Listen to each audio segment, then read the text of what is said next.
So now I am gonna show you the working of the COVID-19 news site, which I just showed you.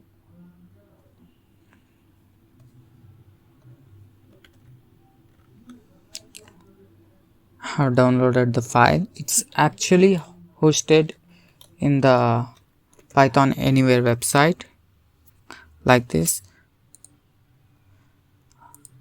and here also I have the same files. So I'll show you one by one. So in Django, there are three main things. One is the settings, one is the settings.py, the urls.py. For the main app, this is the main app which has all the urls, the major urls like admin, blogs, accounts, this one, and like that. And then there are installed apps like Django inbuilt apps, blog app. These are my apps, the TinyMC app, the Django extension app. This is for the images or the ERD generation, and for installing Pillow, for uploading images, etc. And then I'll show you the main app. I'll not go into very deep with the front end part. I'll just explain the main models or backend part because there are too much code in here for the four sites. So in Django, instead of tables you have classes. Instead of filling in the tables, you create objects and insert the items. Like here there is a you have created a class called category, which in SQL it will just get converted to a table. Then you have name, which is a char field, description.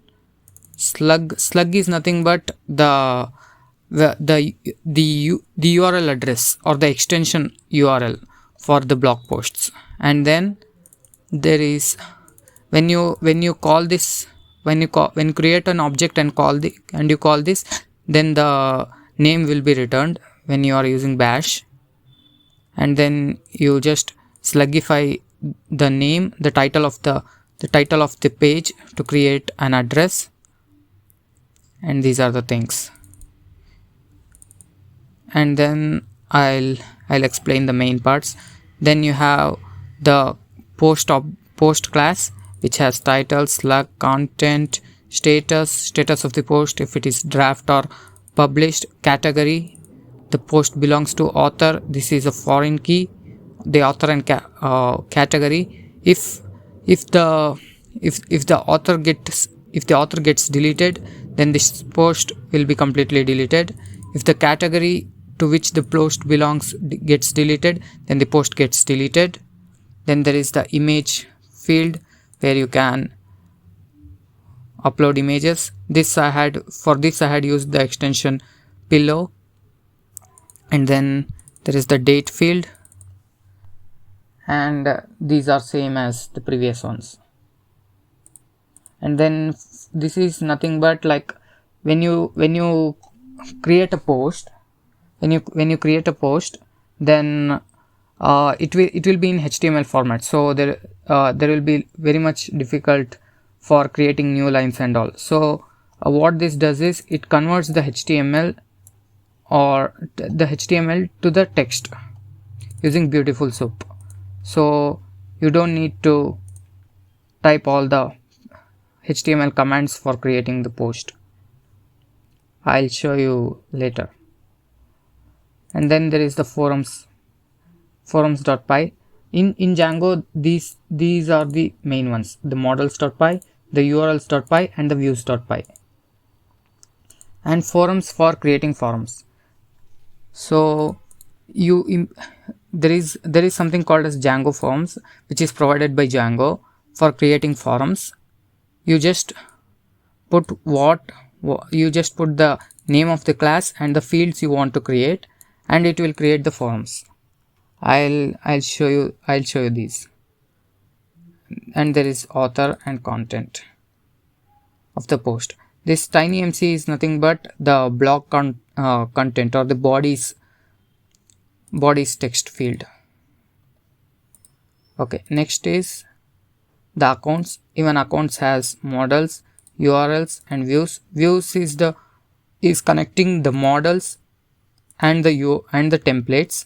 The URL connects the views and the template, like I'll show you in a bit. So there is class myUser and class request. The myUser is nothing but this one. When you create sign up, this is the user. It has emails, Slug bio. I'll show you in a bit. 1 second. I just log in and I'll oops. Oh no. 1 second. Login account. You can see the username, the email, everything. The profile image, if he is an author or not, these things. And this is for approving the author. Like there can be admins, right? Admin is different from author. So what you can do is you can create an author without an admin, or an admin without author. So that is what this class does. I had set it for default as false. So whenever whenever a user creates an account, he has to request to get an author access to write posts, like that. And then comes the views.py. The views.py takes the class objects, like this one, model. This takes the profile view myUser object from models.py. You had seen it here, right? It takes the model and it takes the content object name, that is user, and then it takes the template. I had built the template. I'll show you. So this is the template, or the HTML template. This is actually called Django template because you have used Django variables. You will get an username here, you'll get a profile image URL here, like that. So you connect the class object with the template using this views, and this views has, I'll show you, and this view, profile view, has an URL like this. 1 second. Profile view here, and this profile view has an URL. This is, let's see here, profile view dot as underscore view. From views.py it redirects here, or if you type in the URL, it will redirect to here. This slug is nothing but it reverses the URLs formed in here. You don't need to manually type everything. Like for an user, if there are many accounts, then there will be IDs, right, for each account ID. So that will be appended here in the URL section. So that's this. And then yeah, that is the main thing of the COVID-19 blog. Yeah, that's it. I'll show you if you want the db.sqlite 3, which has the database, and also I'll show you this. This is the ERD, or the relation, and you can see this is the relational schema. You have the account section, the myUser table, it has been created, the post has been created, the category has been created, and this post has 2 foreign keys, author and category, and yeah, that's it. These are Django's inbuilt tables like for authentication for sessions, etc. Yeah,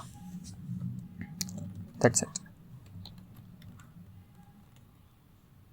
I'll at last show you the SQLite table. You can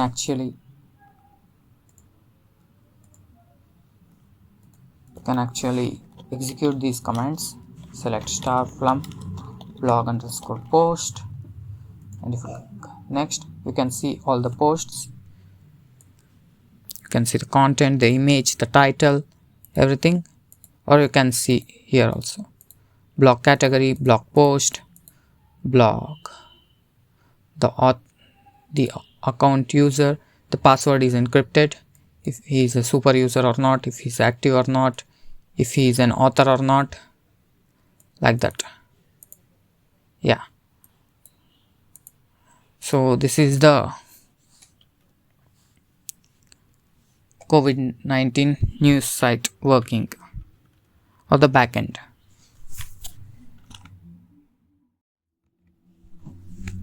So now I am gonna